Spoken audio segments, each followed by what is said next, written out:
Bangladesh team 2024 টি-20 squad ঘোষণা করলো। চলেন দলে কে কে জায়গা পেল একবার দেখে নিই। বাংলাদেশ জাতীয় ক্রিকেট দলের নাম ঘোষণা করছি।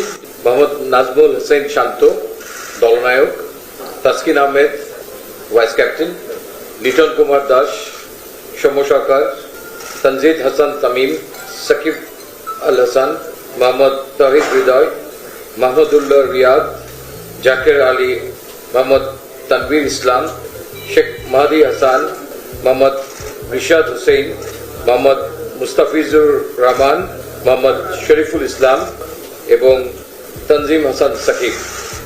এই দলটির সঙ্গে ট্রাভেলিং রিজার্ভ হিসেবে দুজন খেলোয়াড় যাচ্ছেন, তারা হচ্ছেন হাসান মাহমুদ এবং আফিফ হোসেন ধ্রুব।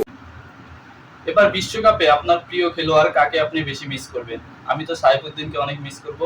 সাইফুদ্দিন আমার প্রিয় খেলোয়াড় সাইফুদ্দিন। আপনারা কাকে মিস করবেন কমেন্ট বক্সে জানাবেন। সবাই ভালো থাকবেন। আসসালামু আলাইকুম।